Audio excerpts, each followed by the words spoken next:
গত কয়েক বছর ধরেই রমজান উপলক্ষে সুলভ মূল্যে মাছ, মাংস, দুধ, ডিম বিক্রি করে আসছে প্রাণী সম্পদ অধিদপ্তর। তবে এবার জানানো হয়েছিল অন্য পণ্য বিক্রি হলেও থাকবে না গরু ও খাসির মাংস।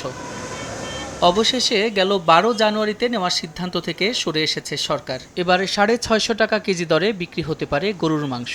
রোববার রাজধানীর ফার্মগেটে এক অনুষ্ঠান শেষে নিম্ন আয়ের মানুষদের এমন সুখবর দেন প্রাণী সম্পদ উপদেষ্টা।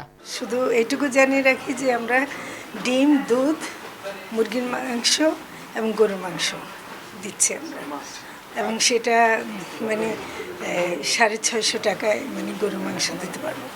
সরকারের নতুন সিদ্ধান্তকে ইতিবাচক হিসেবে দেখছে বাংলাদেশ ডেইরি ফার্মার্স অ্যাসোসিয়েশন। দাম গতবারের মতোই ৬০০ টাকা করার পক্ষে সংগঠনটির অবস্থান। এটা আসলে খুবই প্রয়োজন ছিল। এটা না হলে আসলে মাংস ব্যবসায়ীদেরকে কন্ট্রোল করা, দাম নিয়ন্ত্রণ, বাজারে দাম নিয়ন্ত্রণ করা একটু কষ্ট হতো।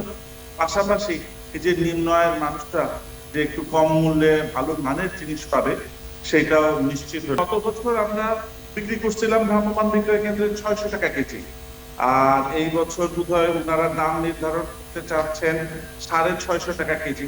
এটা নিয়ে কোনো বিবেচনা করার সুযোগ আছে কিনা, সম্ভব হলে আমার কাছে মনে হয় নিম্ন আয়ের মানুষরা আর একটু বেশি এই সুফলটা পেতে। গত বছর ৬০০ টাকা কেজি দরে গরু আর ৯০০ টাকা কেজি দরে খাসির মাংস বিক্রি করে প্রাণী সম্পদ অধিদপ্তর। সাদিক হাসান ইমন,